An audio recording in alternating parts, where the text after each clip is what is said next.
అందరు నమస్కారం. ముందుగా తెలుగుదేశం పార్టీ కార్యకర్తలకి, తెలుగుదేశం పార్టీ నాయకులకి, అలాగే తెలుగుదేశం పార్టీ కోసం కష్టపడిన ప్రతి ఒక్క కార్యకర్తకి నా పాదాభివందనం, అలాగే శుభాకాంక్షలు. ఈ రోజు తెలుగుదేశం పార్టీ కార్యకర్తలు, జనసేన పార్టీ కార్యకర్తలు, బీజేపీ కార్యకర్తలు అందరూ కలిసి కట్టుగా పనిచేసి ఈ రోజు ఒక చారిత్రక విజయానికి నాంది పలికినారు. ఈ చారిత్రక విజయం ఎట్లుందంటే, చరిత్ర క్రియేట్ చేయడము, అలాగే చరిత్రను మళ్ళీ తిరగరాయడం రెండు కూడా ఒక తెలుగుదేశం పార్టీకి సాధ్యం అని చెప్పి ఈ రోజు ప్రూవ్ అయిపోయింది. గతంలో ఏ ఒక్క పార్టీకి, ఏ ఒక్క నాయకుడికి సాధ్యం కాని విజయం ఈ రోజు ఒక చంద్రబాబు నాయుడు గారి వల్లనే సాధ్యమైంది. 175 స్థానాల్లో 164 స్థానాల్లో కూటమి గెలిచిందంటే ఈ రోజు ఖచ్చితంగా అది ఒక చంద్రబాబు నాయుడు గారు చేసిన అకుంఠిత దీక్ష, పవన్ కళ్యాణ్ గారు చేసిన అకుంఠిత పోరాటము, అలాగే బీజేపీ నుంచి వచ్చిన సపోర్ట్ వల్లనే సాధ్యమైందని చెప్పి ఈ రోజు దృఢంగా నమ్ముతున్నాం. ఈ రోజు రాష్ట్రంలో నమోదైన ఈ ఏదైతే ఎన్నికల రిజల్ట్ ఉందో, ఏదైతే రాష్ట్ర ప్రజలు మాకు ఏదైతే ఇచ్చారో దాన్ని ఖచ్చితంగా మా మీద బాధ్యత పెంచింది.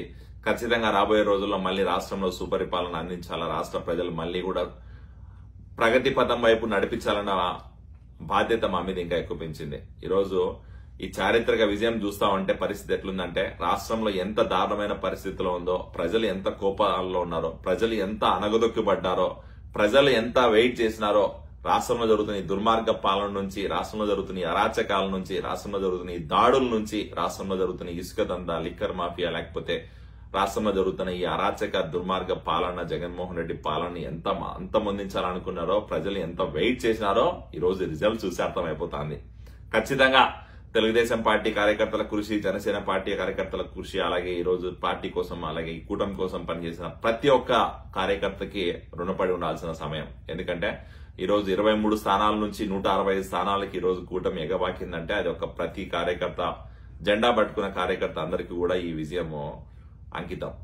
ఈరోజు జగన్మోహన్ రెడ్డి పార్టీ నాయకులు పరిస్థితి ఎట్లుందంటే, 151 స్థానాల నుంచి 11 స్థానాలకు పడిపోయి రాష్ట్రంలో వాళ్ళ మీద ఎంత వ్యతిరేకత ఉందో, రాష్ట్రంలో వాళ్ళ మీద ఎంత దారుణమైన ప్రజలు ఎట్లా వాళ్ళని బుద్ధి చెప్పినారో చూసిన తర్వాత వాళ్ళకి ఏం చేయాలో అర్థం కాని పరిస్థితి. ఈ రోజు జగన్మోహన్ రెడ్డి పార్టీలో ఉన్న చాలా మంది నాయకులు తట్టబుట్ట సర్దుకుని ఆల్రెడీ వేరే కంట్రీస్కి వెళ్ళిపోయినారు.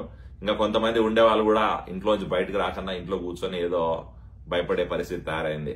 ఈ రోజు ఖచ్చితంగా జగన్మోహన్ రెడ్డి చేసిన ఈ దుర్మార్గ పాలన వల్ల రాష్ట్రము అగమ్య గోచరం అనే పరిస్థితుల్లో తయారైపోయింది.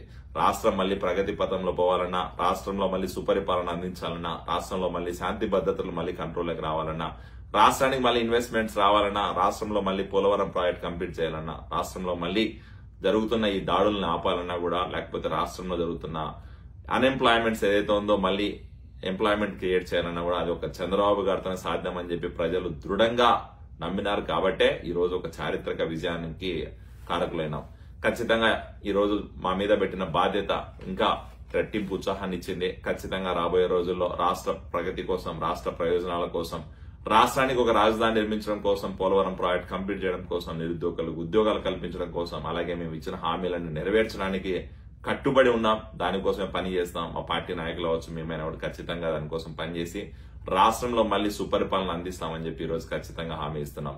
రాబోయే రోజుల్లో జగన్మోహన్ రెడ్డి చేసిన ఈ అరాచకాలని, జగన్మోహన్ రెడ్డి చేసిన ఈ అవినీతిని, జగన్మోహన్ రెడ్డి పార్టీ నాయకులు చేసిన ఈ దుర్మార్గాల్ని అన్నిటినీ బయటకు తీసి రాష్ట్రంలో మళ్లీ ప్రజలు స్వేచ్ఛగా, స్వాతంత్రంగా జీవించే రోజులు రావాలని చెప్పి కోరుకుంటున్నాం. ఆ రోజులు క్రియేట్ చేయడానికి మేము 5 సంవత్సరాలు పనిచేస్తామని చెప్పి కూడా చెప్పుకుంటూ, thank you so much for the big win. ప్రజలందరికీ కూడా ఇంకొకసారి ధన్యవాదాలు చెప్పుకుంటున్నాం. ఇంత మంచి మెజారిటీ ఇచ్చి ఇంతమంది లీడర్లు మమ్మల్ని నిలబెట్టినందుకే మీ అందరికీ పాదాభివందనాలు. Thank you so much.